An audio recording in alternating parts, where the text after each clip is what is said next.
This is Forge Daily with Mackenzie Barwell on the Forge Audio Network. Welcome to this episode of Forge Daily. I am your host, Mackenzie Barwell, checking in August 12th, 2024. On Saturday, Forge FC matching up against Atletico Ottawa, and now they prepare for a very quick turnaround as the Halifax Wanderers will come to Tim Hortons Field this Wednesday. So today's episode, I'll talk about that quick turnaround time because, as some of you may know, this game was originally supposed to happen earlier this summer, but because of the Canadian Championship and that school day match in particular, it had to get pushed. I'll also discuss the main points from Saturday's match against Atlético, and you'll hear some insight from Garven, Metusala, and Daniel Parra. So let's get right into it, beginning with those 3 points Forge FC recently walked away with at home. No changes were made to Forge FC's starting 11, still Kwesi Poku up top, alongside him to his right, Dav Chouanier, and then to his left, Nana Ampomah, and it would be Nana to spark the scoring for Forge FC. In the 21st minute, he takes a shot of his own outside of the box, forces a deflection off Atlético keeper Ryan Yesley for an unmarked Tristan Borges who was ready to finish the job. Forge FC continuing to push forward with numbers, and then in the 39th minute, another goal, very reminiscent of the first. Nana receives a through ball from Kyle Becker, has another attempt, and this time it deflects off Atlético defender Amir Didic, but same guy ready to finish the job, Tristan Borges, with a first half brace, allowing Forge FC to go into halftime up 2-0. Here's what Daniel and Garv had to say on how Forge successfully built up the play and headed into halftime with the lead. I thought we feel so confident in the first half, and I think it's the confidence we have like as a team. We trust a lot in our teammates. We control the game, so we keep the ball. We try to play our football, and we did it well. So it was a very big part of the great effort we do. Like we have a very good pace in the game. So it was very good. Like you said, the build up was pretty good that game.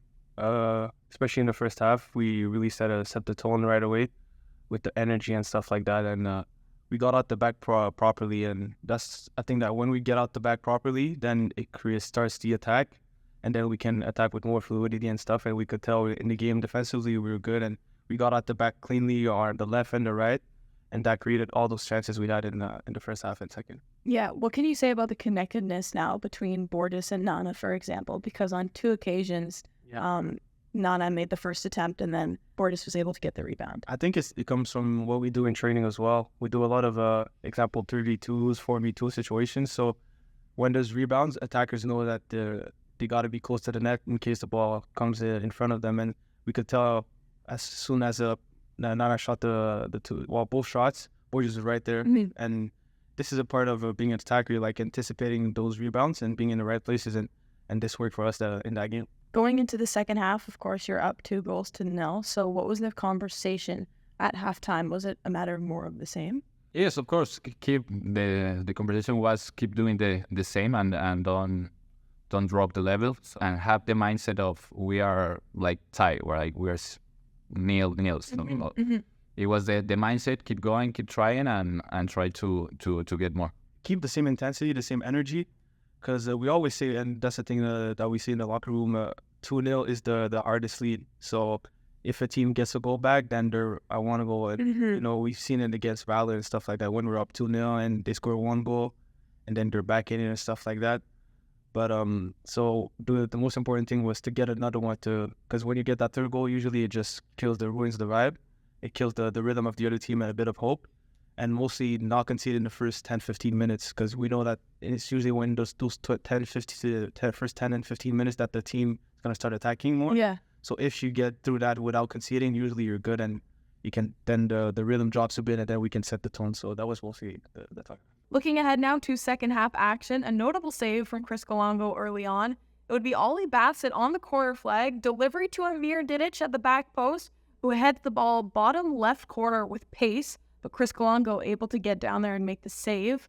A couple more opportunities too for Tristan Borges and that potential hat trick, but Ryan Yesley of Atletico Ottawa proving why he's the starting goalkeeper for their side on multiple occasions. It wasn't until the 85th minute when Forge were able to put away their third and final goal, and it all starts from Ali Jabrapor, who makes arguably the best assist I've seen this season, From the Forge FC half, he uses the outside of his foot to get them all over Atletico's back line for Eliman Cisse, who takes a pretty big touch, but he's able to make up for it with his finish. So as Garv suggested, that third goal would really put this one to bed and wrap up a 3-0 win for Forge FC as they look ahead to their match against Halifax.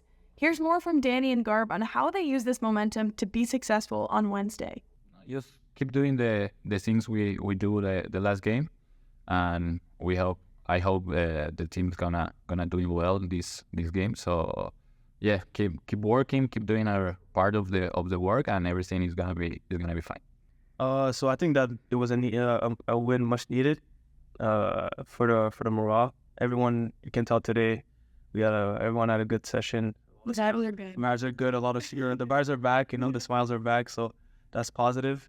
And hopefully we can build off of that because we got a good first game and we got 2 good games against them. So hopefully we can get a third win. And especially when we're at home, we have had a pretty good record at home. So we hopefully can continue that. I talked to a couple guys about what challenges they pose, and a big part of the conversation was Patrice Geyser as their coach, because after he came to the club, their style of play changed a little bit for the better. Have you noticed that, and how so? You could tell, especially last year, the way they play. Even this year, the way they play, it's a team that's good on the ball. I think they have a bit the same philosophy as us. They're trying to keep the ball like us, like we try to do.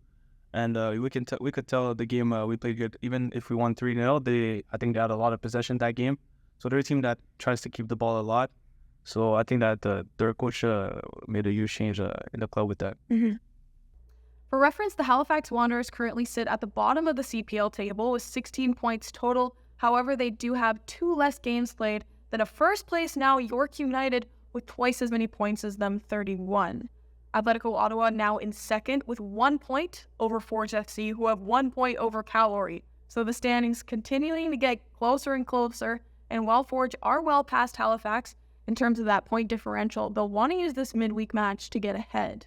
So I'll talk to Coach Bobby about that game more in detail tomorrow, as well as the current standings, but I will wrap up today's episode there. Thank you so much for listening. We've got more planned on the audio network this week, and then of course a midweek game on Wednesday. So what more could you ask for? This has been Forge Daily with Mackenzie Barwell. If you like what you heard, please like, follow, subscribe, comment, and share.